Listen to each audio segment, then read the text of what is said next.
Makati, ang maiinit at pinakabagong mga balita sa iba't ibang dako ng bansa o saan man sa mundo. Hatid sa inyo ng pambansang radyo ng Pilipinas, Bombo Radio Philippines. At ngayon, ang inyong tagapagbalita. Magandang gabi, Pilipinas, sa anumang oras sa buong mundo. Narito na ang Bombo Network News Evening Edition, araw ng Huwebes, New Year's Day, January 1, 2015. Sa ulo ng ating mga balita, 10 katao kabilang ang 4 na pulis arestado sa indiscriminate firing bilang ng stray bullet incident sa pagsalubong ng bagong taon, bumaba ayon yan sa pulisya. Habang DOH patuloy ang monitoring sa mga biktima ng paputok sa kabila ng bumabang bilang sa New Year's Eve. Sa Cordillera, may isa na ang patay sa stray bullet maliban pa sa 3 ang sugatan. Nasa 300 toneladang basura abay natipon doon sa Iloilo City. Kagabi lamang yan sa pagsalubong ng bagong taon. Good news, ilang kumpanya ng langis magbabawas ng presyo ng LPG simula mamayang hating gabi. Libo-libong evacuee-siksikan ngayon sa evacuation center sa Quezon City, bunsod na malaking sunog kaninang umaga. Sa Aklan, 6 na magkapamilya sinabuyan ng asidon ng isang lasing na lalaki. Ilang bayan sa lalawigan ng Camarines Sur lubog sa tubig baha dahil sa maghapong pag-ulan. Ilang mga residente pinalilikas. Sa tingulad panahon, malaking bahagi ng Luzon maghapon na nakaranas ng mga pag-aabon o mga pag-uulan. Kaya naman ilang lugar ay nagkaroon ng mga pagbaha sa unang araw mismo ng 2015.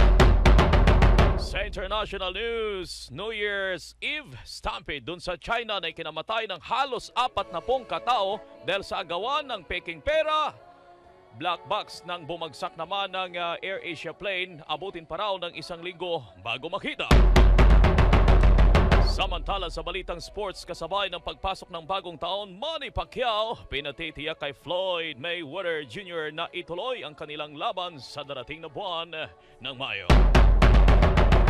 Live nationwide via satellite mula rito sa Bombo News Center Makati, ang inyong anchorman si Bombo June Desca at ngayon sa detalye ng ating mga balita. Mga kaibigan, umabot na po sa 10 katao ang inaresto at kabilang dyan ang 4 na pulis kaugnay ng kanilang kasong pagpapaputok ng baril at meron pang ulat ang pulisya na bumaba daw ang bilang o kaso ng mga stray bullet incidents ngayong pagsalubong ng bagong taon. May detalye si Bombo Vince Villar. Bombo June, 10 katao na ang naaresto ng Philippine National Police dahil sa walang habas na pagpapaputok sa pagdiriwang ng Pasko at Bagong Taon. Ayon kay PNP spokesperson Chief Superintendent Wilvin Mayor, sa 10 naaresto ay kabilang dito ang 4 na mga pulis, 3 security guards at 3 sibilyan. Naaresto mga ito mula Disyembre 16 hanggang Disyembre 30 ng nagdaang taon. 4 sa mga inaresto ay mula sa National Capital Region, 2 sa Calabar Zone, 2 sa Central Luzon at 2 rin sa Region 1. Tumanggi naman si Mayor na pangalanan ang mga naaresto. Samantala, 16 na stray bullet incidents din ang na-record ng PNP hanggang sa pagsalubong ng bagong taon. Ayon kay Mayor, wala sa mga insidente o 8 sa mga insidente ay nangyari dito lamang sa Calacang, Maynila, 4 sa Calabar Zone, 2 sa Western Visayas at tig-isa naman sa Central Luzon at Central Visayas.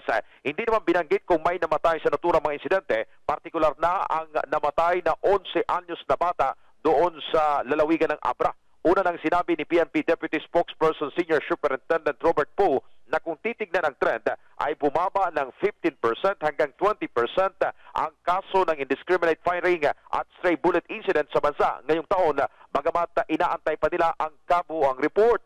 Sa kabilang dako naman sa panig ng Armed Forces of the Philippines o AFP, sinabi ni spokesperson Colonel Restituto Padilla na wala ni isang sundalong nagpaputok ng baril sa kasagsagan ng pagdiriwang ng pagsalubong ng bagong taong 2015. At yan ang ating ulat. Bombo Vince Villar para sa Pambansang Radyo ng Pilipinas, Basta Radyo, Bombo!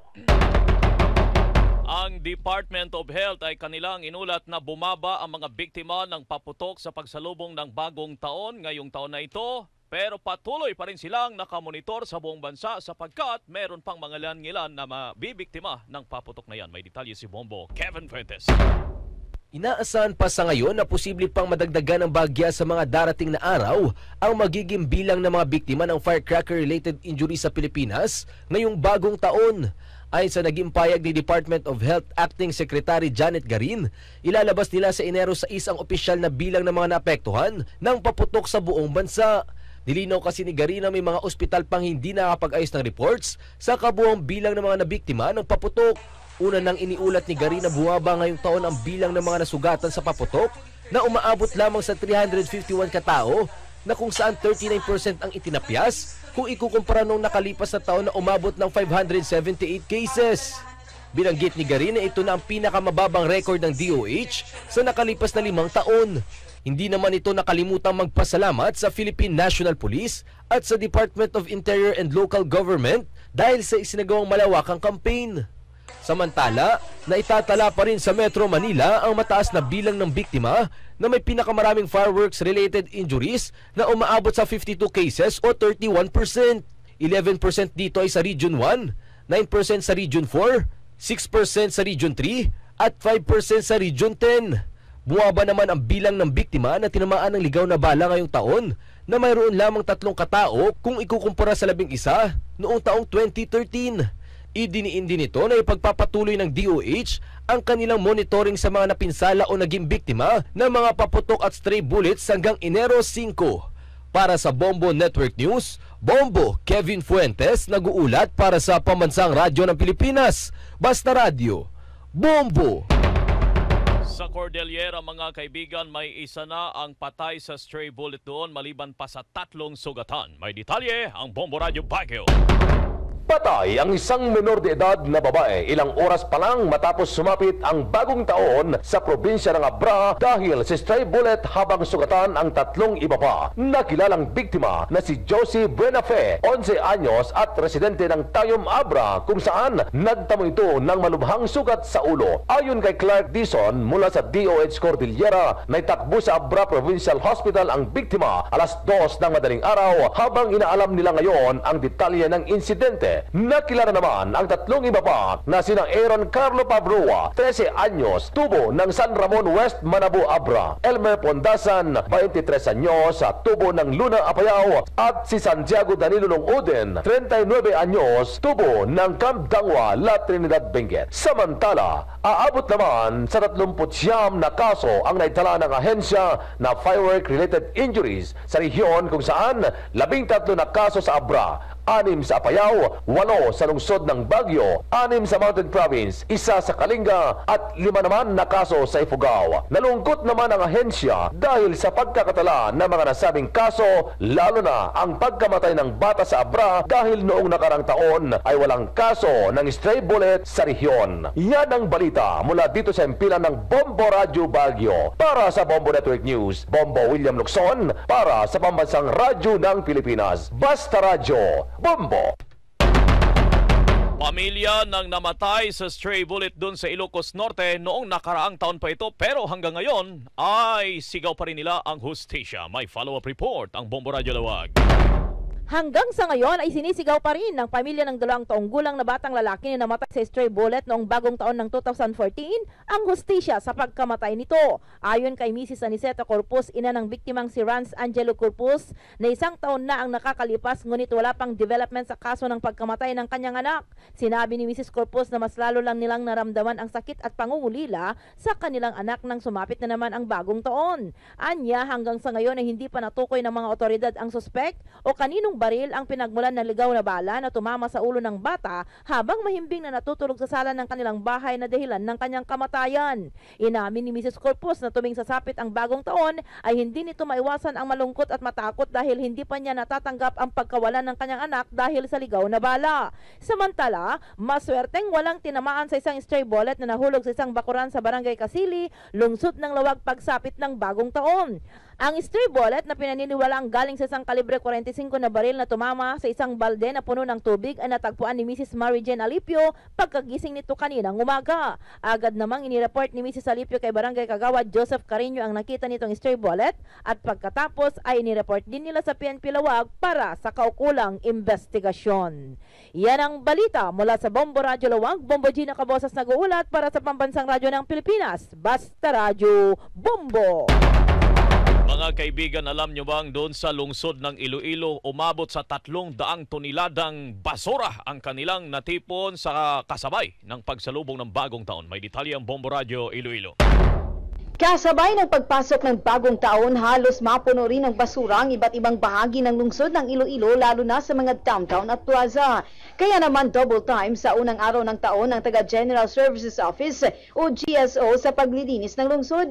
Sa panayam ng Bombo Radio kay Engineer Raul Calio, pinuno ng General Services Office, umabot sa halos 300 tonelada ng basura ang natipon sa buong lungsod ng Iloilo kanina. Karamihan dito ay mga balat ng firecrackers at mga sisidan ng prutas na nagsikalat sa mga kalye. Napag-alaman na taon-taon ring sumasalubong sa lungsod ng Iloilo ang mga basura sa selebrasyon ng bagong taon.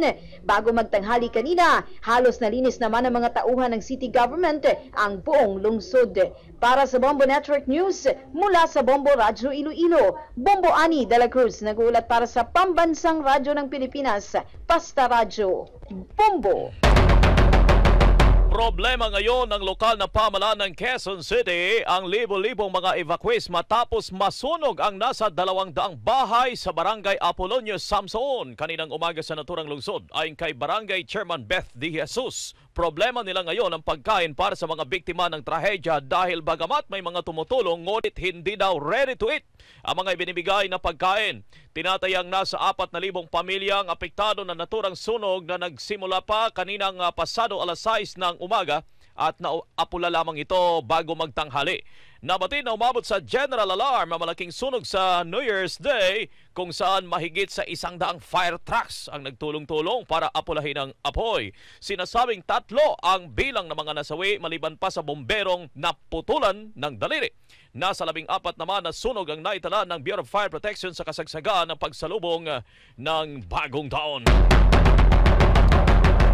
Samantala sa ibang mga balita, mga kaibigan, 4 sa 16 na tumakas na preso sa Cubao Police Station itong bispiras ng bagong taon ang naaresto na muli ng mga otoridad. Ayon kay Quezon City Police District Director Senior Superintendent Joel Pagdilao, 2 naaresto kanina pasado alauna ng tanghali sa magkahiwalay na lugar sa lungsod. Kahapon 2 rin ang naibalik sa kulungan kabilang ng isang detainee na nahuli habang patakas. 12 patuloy pa o 12 iba pang bilanggo ang patuloy na tinutugis ng mga otoridad. Good news! Magandang balita sa araw na ito sapagkat sa pagpasok ng taong 2015 ay inanunsyo po ng Petron ang pagbawas ng presyo ng kanilang liquefied petroleum gas o LPG. Epektibo alas 12:01 po yan. Mamayang hating gabi, Enero 2 na po, ay tatapyasan ng Petron ang kanilang produktong gasol at Fiesta Gas ng 5 pesos and 50 centavos kada kilo. Habang magkakaroon din ng rollback ang Auto LPG, yan ay sa halagang mahigit sa 3 piso bawat litro. Samantala sa ibang mga balita doon sa lalawigan ng Aklan, 6 na magkakapamilya abay sinabuyan ng asido ng laseng na lalaki. May detalye ang Bombo Radio Kalibo.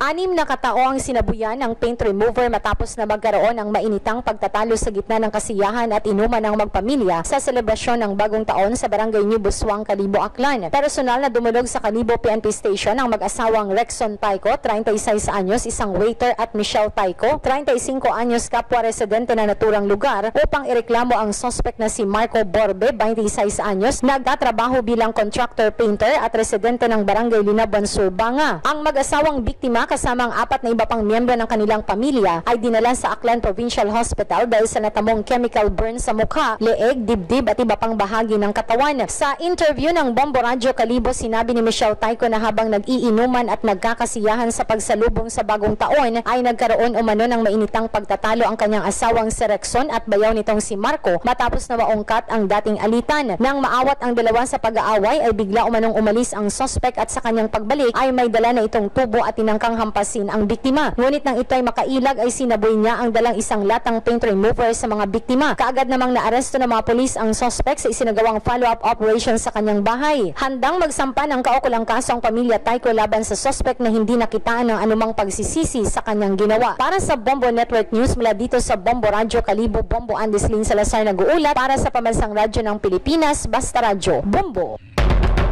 Merong batang nalunod dyan sa lalawigan ng Albay sa kasagsagan ng kanilang pagsalubong ng bagong taon. May detalye ang Bombo Radyo, Ligaspe.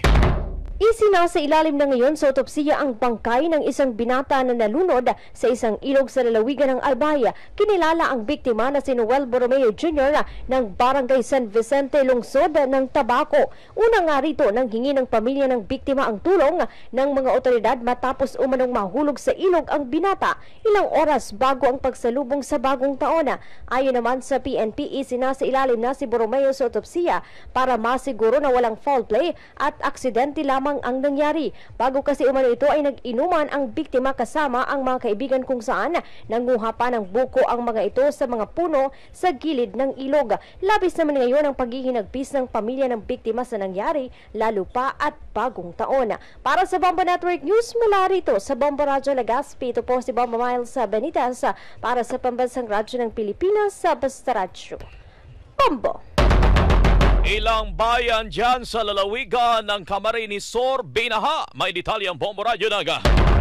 Dahil sa tuloy-tuloy na pagbuhos ng ulan mula pa kaninang madaling araw sa lalawigan ng Camarines Sur, ilang bayan na ngayon ang lubog sa baha. Sa panayam ng Bombo Radyo Naga kay Mayor Reginor Astor ng bayan ng Sipocot, sinabi nito na kahit holiday ay tinawagan niya ang kanyang mga tauhan upang payuhan ang mga residente na lumikas na mula sa kanilang mga tahanan, lalo na ang mga nakatira sa malapit sa dagat, ilog at sa mga bulubundukin. Binuksan na rin nila ang mga classroom upang gawing evacuation center ng mga pamilyang mula pa kaninang tanghali nagsimulang magsilikas. Maliban sa nasabing bayan, lubog na rin sa baha ang Nabua at Bombon kung saan abot tuhod na ang tubig sa mga kalsada. Sa panayam naman kay PO2 M. Rose Organis, nabatid na abot bewang na rin ang tubig sa halos 12 mga barangay sa bayan ng Libmanan at ilang mga pamilya na rin ang nananatili ngayon sa kanilang barangay health center. Tumaas na rin ang tubig sa bayan ng San Fernando, maging sa barangay Bagong Bayan Sur at barangay Kalawag sa lungsod ng Naga. Samantala, patuloy namang pinaghahanap ngayon ng mga pulis ang isang lasing na umanay tumalon sa Naga River sa barangay Dinaga sa nasabing lungsod. Napag-alaman na bago tumalon ay panay umano ang sigaw ng lalaki na tila humihiling na lapitan siya ng mga miyembro ng media at pagkatapos nito'y tumalo na sa nasabing ilog. Para sa Bombo Network News mula sa Bombo Radyo Naga, Bombo Rita Labano nag-uulat para sa Pambansang Radyo ng Pilipinas. Basta Radyo, Bombo! Here now is the Bombo Weather Forecast. Mga kaibigan, nakaranas ng halos maghapon na hindi kalakasang ulan ang malaking bahagi ng Luzon at syempre kabilang na dyan ang Bicol Region na nagresulta po sa mga pagbaha at kasabay po yan ng unang araw ng taong 2015.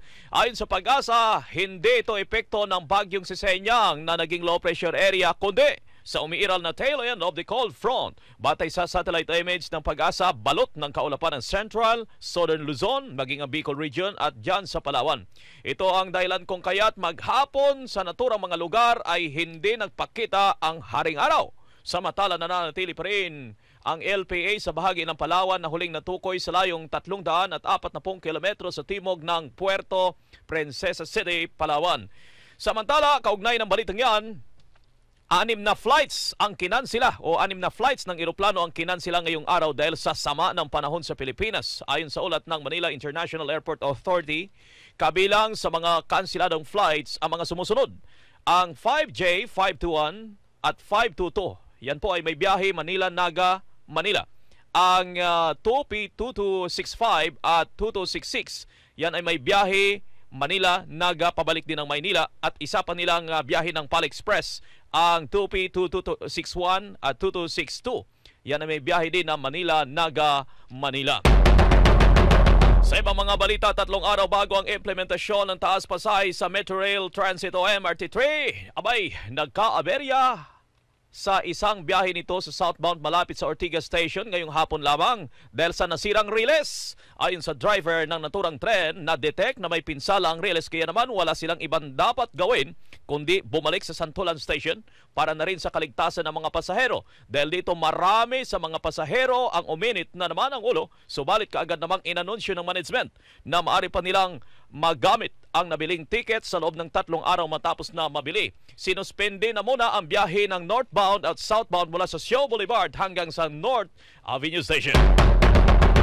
Mga kaibigan, critical ngayon ang kalagayan ng isang 13 anyos na bata sa Tala, Quezon City matapos naman ang ligaw na bala sa ulo kagabi. Matapos dumalo sa isang misa bago pa man ang bagong taon. Kainilalang biktima na si Maybel Lo Mikmik Juanitas kung saan inoperahan sa ngayon sa East Avenue Medical Center sa Quezon City. Una rito ay inakalala lamang ng mga kaanak na Mikmik na bato lamang ang tumama sa ulo nito kung kaya naman ay dinala nila sa klinik ay tinahi lamang ang sugat nito sa ulo. Nagsuka at nanakit daw ang ulo ng bata kung kaya't muli nila itong ipinasuri at saka na lamang nadiskubre na meron palang bumaon na bala sa kanyang noo. Hangad na lamang ng mga kapamilya ng pamilya Mikmik na makaligtas ito sa operasyon at naway makonsensya naman ang nagpaputok ng baril at sumuko na rin sa mga otoridad.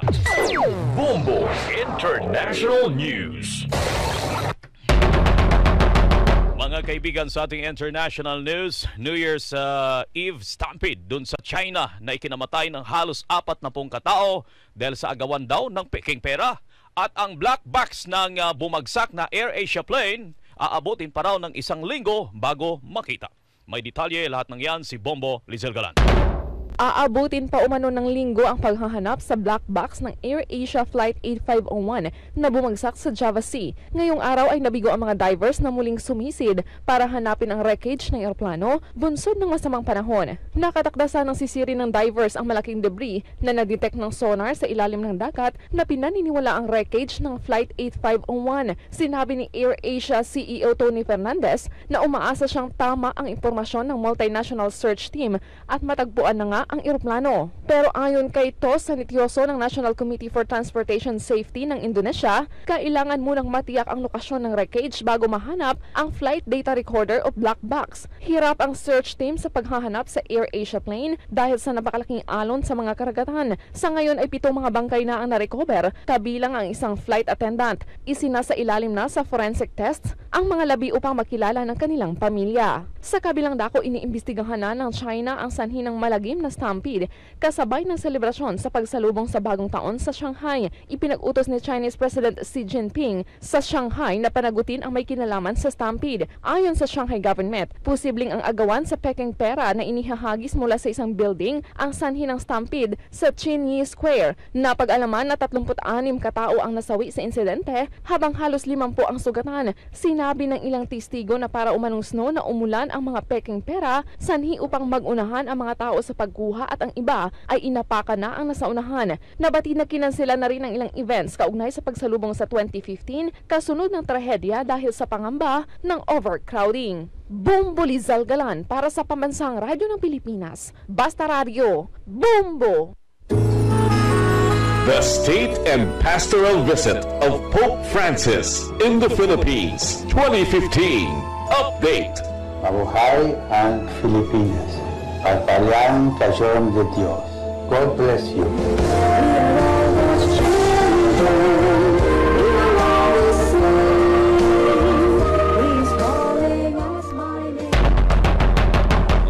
4 na araw bago ang kanyang pagbisita sa bansa, binigyang diin ni Pope Francis ang kahalagahan ng simbahan at ang relasyon nito sa Birheng Maria. Sa kanyang homily sa New Year's Mass, kaugnay ng pagiging banal ng Birheng Maria, sinabi ng Santo Papa na hindi maaring mahiwalay ang Panginoong Hesukristo sa ina nitong si Maria.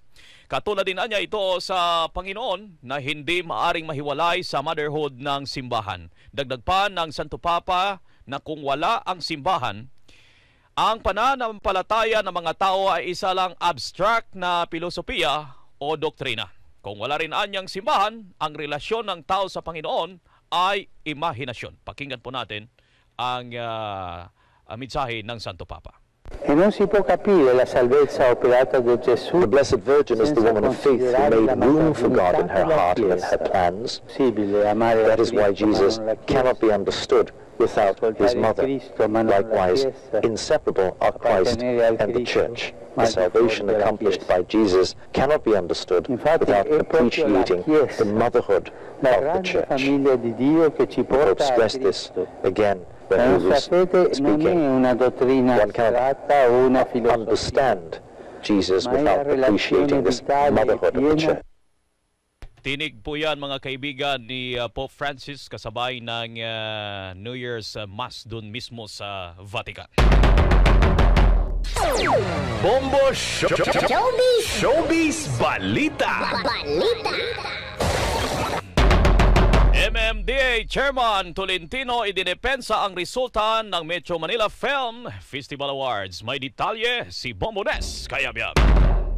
Isang linggo matapos ang opening ng 40th Metro Manila Film Festival, binigyan diin ni MMFF Executive Committee Head Francis Tolentino na patas ang naging judging process sa 8 entries. Ayon kay Tolentino na siya ring chairman ng Metro Manila Development Authority o MMDA, lahat ng official entries ay sinuri ng independent auditing firm alinsunod sa criteria ng Best Picture, Creativity, Technical Innovation at Filipino Value na lahat ay may katumbas na 25%. Pahayag ito ni Tolentino matapos questionin ng producer ng MMFF entry na Bonifacio ang resulta ng Gabi ng Parangal. Ayon kay Rina Navarro, kahit humakot sila ng 9 na parangal, kabilang ang Best Picture ay nakakapagtaka kung bakit hindi nila nasungkit ang iba pang major awards gaya ng Best Director, Best Screenplay, Best Actor at Best Actress na pawang nakuha ng romantic comedy film na English Only Please. Una nang nagmakaawa ang bida sa Bonifacio na si Robin Padilla na panoorin ang kanilang pelikula dahil hindi pa raw nila nababawi ang inilabas na pondo na umaabot sa mahigit 100 milyong piso. Maaari pang mapanood ang MMFF entries hanggang January 7 at kasalukuyang nangunguna pa rin sa box office ang Private Benjamin 2 ni Vice Ganda. Para sa Bombo Network News, Bombo Nes Kayabyab para sa Pambansang Radyo ng Pilipinas, Basta Radio, Bombo! Bombo Sports News.